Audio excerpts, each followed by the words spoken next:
Ciao, tifoso bianconero, bentornato ao Finestra Bianconera. Esse é o canal que fala da Juventus de Turim no Brasil. Você já sabe, você já conhece.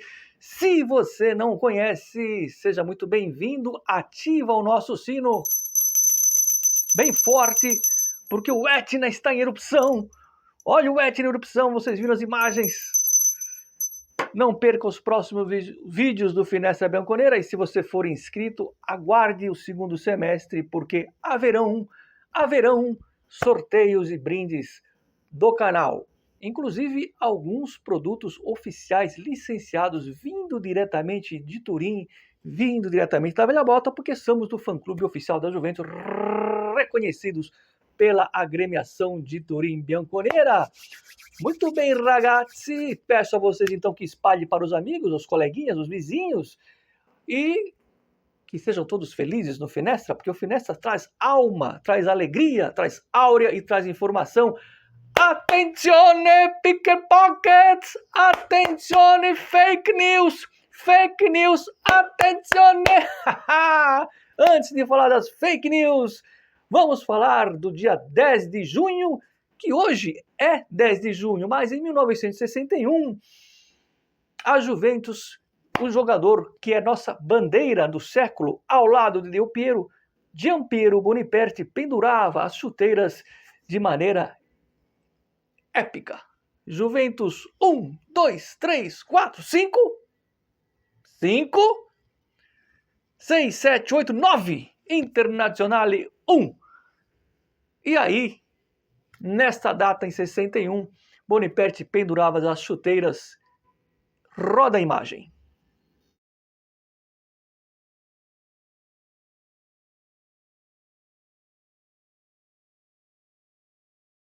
E por falar em Giampiero Boniperti, vocês lembram que eu fiz um vídeo aqui no canal colocando o rosto do Boniperti, a sua frase emblemática, vencer não é importante, é a única coisa que conta, porque até fiz um sorteio aqui, pedindo para os primeiros 20 inscritos colocarem nas respostas, eu quero essa camisa, porque essa camisa aqui que eu sorteei, lembram?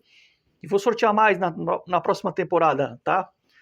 E eu falei, eu tenho obsessão por essa camisa, eu quero ganhar essa camisa. Pois é, falando em Boniperti, né, que tinha obsessão pela vitória, hoje, exatamente no dia de hoje, terça-feira, até aproveito para me desculpar, ontem à noite eu falei boa terça a todos, terça-feira é hoje, eu já estava com a cabeça no dia de hoje. Terça-feira, o Comoli, nosso diretor esportivo geral, aliás, diretor geral, não esportivo, né? Pode mexer com o esporte? Pode negociar? Pode. Mas o nosso diretor geral, o Comoli, falou em obsessão. Aleluia! Finalmente alguém no clube vem falar em obsessão. Assisti a conferência stampa, a coletiva de imprensa, como prefiram. Gostei das palavras, gostei do pensamento. Obviamente que teoria é teoria e prática é prática. Uma coisa é uma coisa, outra coisa é outra coisa.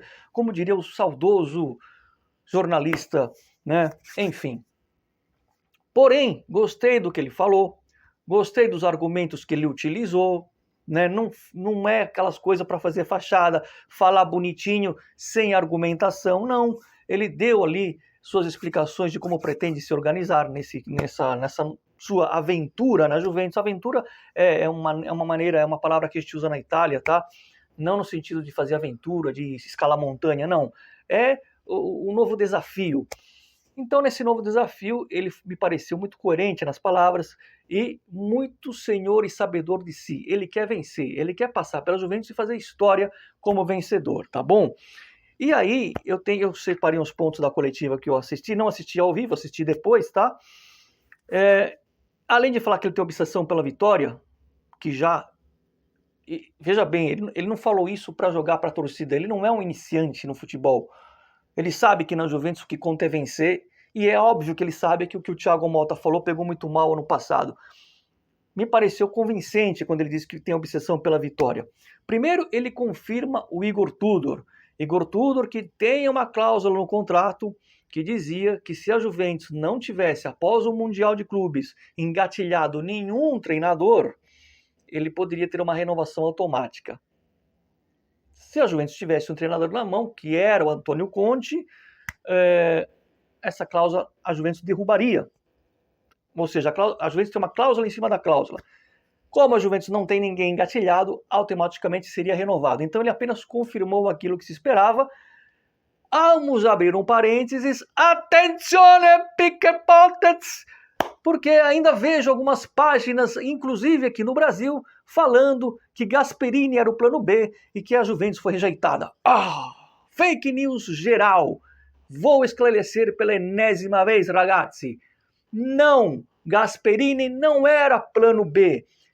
Plano B, já vou falar o que é plano B. É quando você tem uma lista, jogador, treinador, enfim. Primeiro nome é esse. O primeiro nome do Giuntoli era Spalletti. O segundo nome era Thiago Motta. O Motta era um plano B do Giuntoli. Nesse momento, o plano A da Juventus para o ataque é o Jonathan David. O plano B é o Gyökeres. É assim que fala, Gyökeres. É o plano B. Então assim você pode trabalhar com planos, né? Não é só plano de saúde, plano de treinador, plano de jogador, enfim. O Gasperini foi uma tentativa desesperadora da Juventus depois que o Conte falou não. E o Conte teria dito não para se vingar, entre aspas, do Welcome e da Juventus, né? Porque o Conte estava louco para assumir a Juventus ano passado e de fato demorou para ele assinar com o Napoli, ele podia ir para o Milan, ele esperou até o último momento, mas o Giuntoli não quis ele lá e agora ele teve a possibilidade de dar o troco. Mas enfim, quando o Conte falou não, eu vou continuar no Napoli, não vou para a Juventus, desesperadamente a Juventus tentou entrar em contato, entrou sim em contato o Gasperini, atenção, entrou em contato e ele simplesmente falou não, porque ele já estava apalavrado com a Roma. Isso não é ser plano B. Nunca esteve lá plano B porque estavam todos certos que o Conte ia falar sim, não tinha por que falar não. O Conte dava indícios que mesmo sendo campeão ia sair. Mas enfim, para muita gente era plano B e não é. E aí os jornalistas italianos pegam os torcedores da Juventus de bobinho para tirar sarro e os torcedores brasileirinhos da Juventus acreditam nessas bobagens que saem por aí só para humilhar ainda mais o Juventus. Gasperini nunca foi plano B. Gasperini foi uma tentativa desesperadora. É diferente. No plano B é quando já está planejado. Por exemplo, o Gyökeres é o plano B se não for o Jonathan David, o atacante. Fechadas as parênteses da fake news, eu estava falando que o Comolli falou da obsessão pela vitória e deixou bem claro que ele vai querer não mas duas pessoas para trabalharem na área esportiva. Então, aquela preocupação que muita gente está tendo, inclusive eu falei que ia ficar muito aborrecido se não tivesse um diretor esportivo, se ele chamasse somente para ele a responsabilidade da parte esportiva, ia ficar triste, aborrecido. O Chiellini vai trabalhar junto com ele que eu digo Comolli, nessa situação, portanto o Chiellini continua no mesmo patamar que ele. Claro que o Chiellini não é o cara que vai cuidar das contratações, das negociações, não é o cara que vai lá fechar o negócio, mas o Chiellini vai ter a sua participação, como eu falei no vídeo de domingo, e claro, é o cara que filtra jogadores que não têm identidade, o próprio Chiellini já vai barrar. Abaixo do Comolli, ele cita dois, ele não falou nomes, tá? A gente sabe que o Massara deve ser um, mas ele fala em até ter dois diretores esportivos e não só um. Maravilha, quanto mais tiver, melhor. Trabalho em equipe. E antes que alguém fale, mas o Mundial vai começar agora, fim de semana, tal. Não é essa a janela que conta, já falei para vocês que é a janela de agosto. A Juventus vai participar desse Mundial como a maioria dos clubes europeus, porque estão sendo obrigados a participar. Muitos vão colocar os jovens, tá? Muitos vão colocar os times em reserva. Os medalhões devem ficar no banco e entrar lá na semifinal, na final, se for preciso. A própria Juventus não deve utilizar todos. O Colomani vai viajar, deve jogar. Mas vai ser um time recheado de sub-20, com a experiência do Rugani. Esse deve ser titular, enfim. E assim deve ser nos outros clubes também, tá bom? Pelo menos é a tendência. Por exemplo, o Paris Saint-Germain não vai colocar de cara todos os caras que ganharam há 15 dias atrás a final da Champions. Duvido, né? É risco de romper um jogador pro resto da temporada. Acho que eles não vão querer correr esse risco. O importante é que o Comolli falou que teremos sim o departamento de futebol, diretor de futebol, e não só um nome, provavelmente 2. E como lhe disse também, quando falaram sobre atacante, né, que a Juventus deve tentar a continuidade do Koulibaly, que ele não desistiu totalmente do Vlahovic, que ele vai não usou essas palavras, tá? Mas ele vai, pelo que eu entendi, ele vai tentar convencer o Vlahovic a ficar na Juventus. Detalhe, isso influi muito no mercado. Por quê? Talvez a Juventus não queira gastar nessa janela e deixa para gastar em janeiro, eu não sei. Porque a venda do Vlahovic é fundamental para você trazer os outros atacantes. Quem não deve ficar é o Commolli. Só que ele falou isso por uma questão, aí vem uma espécie de feeling meu, tá? Ele falou isso para dar uma satisfação, meio que de fachada, que vai tentar convencer o Vlahovic. Ele sabe que é praticamente impossível convencer o Vlahovic / a gente na questão de baixar os salários por uma renovação. Né? O Vlahovic tem contrato até o ano que vem, se não for vendido agora, sairia de graça. Então, para mim, foi muito mais um jogo de palavras que ele vai tentar convencer, porque, né, para valorizar o cara, para não deixar o cara, né, para não queimar o filme do Vlahovic perante até o próprio mercado. No fundo, ele sabe que vai ser difícil o Vlahovic ficar. O destino deve ser mesmo Milão ou o Fenerbahçe. Tá bom? Então, peguem com as pinças essa situação que ele fala do Vlahovic, que vai tentar mantê-lo. E aí, eu vou encerrar o vídeo para falar do Igor Tudor. O que eu penso do Tudor? É um ídolo, é um cara que tem nossa alma, que tem nosso DNA, que nos últimos 9 jogos trouxe o resultado, não o desempenho. O resultado ele conseguiu. O desempenho ficou ali, um pouquinho melhor que o Mota por causa da vontade. Os jogadores correram em campo, até quando perderam do Parma, correram. Com o Mota nem corriam. Só por isso, mas o desempenho foi fraco. O resultado foi melhor. Até porque, como eu disse na última rodada, a gente saiu atrás do Veneza, com 2 minutos a gente virou o jogo. E com o Mota foi o contrário. Partidas que a gente chegou a abrir 2-0, a gente cedeu empate ou a virada. E aí deixamos 23 pontos no caminho. Então, como resultado, ele entregou mais que o Mota. Como desempenho, ali, ó. Igual. A única vantagem é que os caras correram mais por ele. Resumindo, eu não vejo o Igor Tudor como um treinador capacitado para ser o nosso comandante numa competição mais importante como a Champions ou como o próprio campeonato italiano desde o início. Né? Agora, quais são as alternativas que a gente tinha de fato? Porque não adianta a gente, eu falo vocês, como torcedor, eu queria o De Zerbi, eu iria atrás do fulano, do ciclano.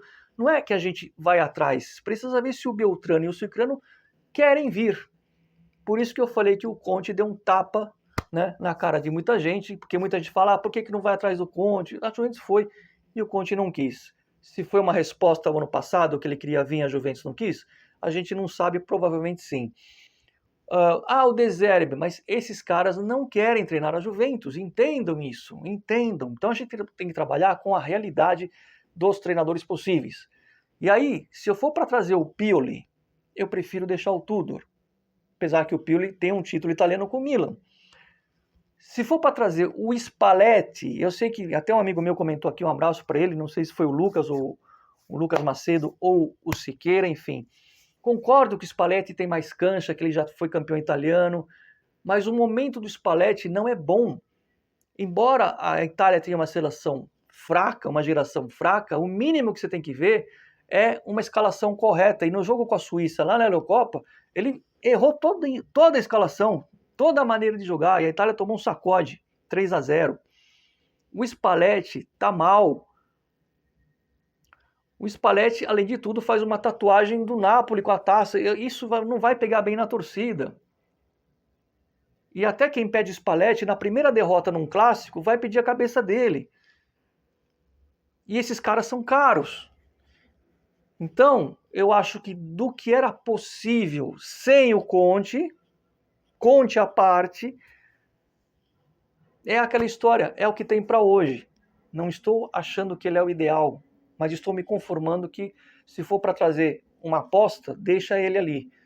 Deveremos ter um time um pouco melhor. Não esperem contratações caríssimas agora. Se chegar 2 jogadores caros, vai ser muito e vai ser só em agosto. Um deles é o atacante, que deve vir para o lugar do Vlahovic, porque o Tudor pediu atacante, centro-campo e um defensor, tá bom? Então, resta para mim apenas acreditar que o Tudor, se ele não vai ser um cara estratégico, se ele não vai fazer um nó tático, como um amigo meu fala aí, um abraço para o melhor fotógrafo das Américas, o Fabriani, que fala muito em nó tático, muita gente fala sobre nó tático, né? Tô brincando com ele, mas muita gente fala. Se ele não é o cara que dá nó tático, se ele não é o Luxemburgo da vez, pelo menos ele é um cara identificado com o clube. Pelo menos não vai ter mais aquela desculpa dele não saber o que é a Juventus e não transmitir isso para os jogadores. E repito, se a Juventus tiver um time um pouquinho melhor, o que é um time um pouquinho melhor? 3 jogadores que cheguem para vestir a camisa e jogar. Um cara que arma o jogo e um centroavante de área, a gente pode ter, sim, a esperança de ambições melhores. Porque, repito, com tudo de errado que aconteceu esse ano, a gente era para ter brigado com o título com o Napoli. Porque os pontos que a gente perdeu em casa contra times menores, partidas que era para ganhar, era só fazer a lição de casa, a gente brigava pelo título. Então eu vejo dessa forma. Não é o treinador que eu esperava um treinador diferente, mas por outro lado, se for para trazer o Pioli, o Spalletti ou o próprio Mancini, eu prefiro que fique o Tudor, tá bom? Foi claro, eu tenho certeza que eu fui claro e vocês também são muito inteligentes. Muito obrigado a todos vocês que comentam. Sempre Forza Juve. Fino alla fine e para encerrar o vídeo, Gravina tomou um não do Ranieri. Que vergonha, grande Ranieri. Eu vou deixar crescer o cabelo, eu vou fazer um vídeo com cabelos brancos. Esse homem merece muito respeito. Deu um não na cara do Gravina. Gattuso, cuidado, hein, Gattuso. Se eu fosse você, ó, calci in culo di Gravina. Ciao ragazzi, ci vediamo. Sempre Forza Juve. Fino alla fine. Like no Finestra.